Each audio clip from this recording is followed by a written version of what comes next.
Parang inambush ng Suns itong Lakers. Mukhang magiging masaya din ang Pasko ni Dillon Brooks nang tinambakan ng Suns ang Lakers. Halos natunaw yung lawa 132-108. Nakabalik na rin si Reeves, ginawang second unit. At si DeAndre Ayton naman nakapaglaro na rin. Meron pa atang masasama ulit sa injury report next game sa Lakers si Jackson Hayes, pero duda ako dito Gusto lang ng mga player na tong magbakasyon sa Pasko dahil yung mga na-injured karamihan may laro sa Christmas.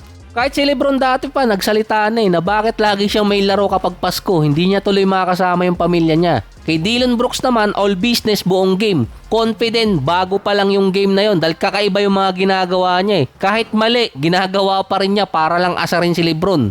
Kahit magkaroon ng lane violation itong si Dillon Brooks, okay lang para sa kanya. Tinambakan ng Suns itong Lakers lalo na ng third quarter. Nabaon talaga yung LA. Si Brooks halos wala nang ginagawa kundi mang asar na lang. Patingin-tingin sa camera, nakaupo pa sa may baseline para asarin lang yung mga player ng Lakers. Laki din ang tama talaga nito si Brooks Nasa 2-1 na kasi ang Suns sa series dito sa Lakers ngayong regular season. Sunod nila makakalaban ng LA February 27 na. Mas napagod ata si Brooks sa pang-aasar buong game kaysa laro mismo sa Lakers. Nangangarap din pala itong si Dillon Brooks na maging all-star sa February kasi pasok siya sa international side. Siya din sa Suns ang naging pinakamabilis na player sa franchise ang naka 500 points at 53-point shot. Meron naman si Lebron na sa 23 points, 2 rebounds, 6 assists, samantalang si Brooks 25.0 na yung ibang stats niya. Walang rebound, walang assist, walang turnover, walang steal. Parang pinaghandaan lang talaga niya na opensa yung gagawin niya.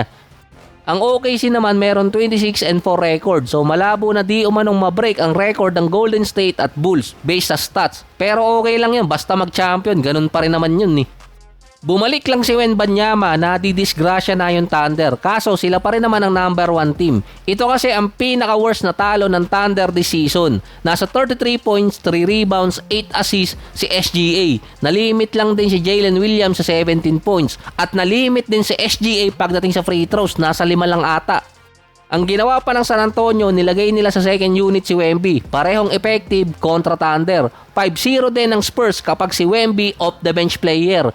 2-3 record naman ng OKC na nagsimula yun mula nang kinall out ni Devin Booker ang Thunder na sinabi niyang alam na niya kung ano ang ginagawa ng OKC. Ito yung dadaanin nila sa bilis at kapag hindi nila mapigilan, hahawakan na lang yung kabilang player na hindi natatawagan ng foul. Sa 3 talo kasi nila or kaya sa 5 games after i-call out ni Booker yung Thunder, lagi silang talo sa free throws. Hindi naman sila yung number 1 team pagdating sa free throws. Nasa number 20 nga sila Nag-a-average ang Thunder ng almost 25 free throws per game at nasa almost 20 fouls per game. Sa last 5 games, pumatak sila na nasa 18 free throws per game at umakyat naman ng 23 fouls per game ang OKC after yon ng i-call out nitong si Booker. After din nun, halos kino-call out ng mga coaches yung official sa start ng game, lalo na nung Minnesota. Ang laki ng lamang ng Minnesota pagdating sa free throws nung natanggal yung coach nila. Kapag tiningnan kasi ang game na yon, halos talo doon ng Minnesota kung hindi nakakuha ng maraming free throws para panabla. Nawala ng connection ang Bluetooth ni SGA mula kasi sa almost 10 free throws per game until December 10. Sa nakaraang 5 games, bumagsak siya sa 5 free throws per game, kalahati halos. Mula nang kinall out ni Booker ang Thunder, hindi lumagpas ng 10 free throws si SGA. Isang beses lang siya nakaabot ng 8. Napaka-unusual kay SGA na 6 straight games siyang hindi nagkaroon ng at least 10 free throws. Ang huling beses niya, yung before Suns, December 10 ata yun. Nagkaroon din kasi siya noon ng 5 straight games na merong 10 or more free throws. Bago naman ang sakuna sa pagitan ng Rockets at Clippers, nagkita ulit si Kevin Durant at si Bradley Beal. May dala pang tungkod si Beal mukhang hindi pa talaga gumagaling yung injury kahit isang buwan na yung nakakaraan. Tinambaka ng Clippers yung Rockets 128-108. Ito yung pinakamababang production ng Rockets ngayong season. Nirefresh ko nga ulit baka mali lang yung tingin ko. First time na nagkaroon ng back-to-back win ang Clippers ngayong season after din nilang talunin yung kabilang LA. Dahil sabi ko nga dati kapag tinatalo ng Clippers lalo na ni Kawhi yung Lakers, nagiging ganado si Kawhi. Or kaya minalas lang talaga si Kevin Durant na makita niya si Bradley Beal. Ang sama ng offense ngayon ng Rockets, isa pa sila sa best offensive team ngayong season at isa sa top defensive team. Tinalo sila ng isang worst defensive team so far sa ngayon.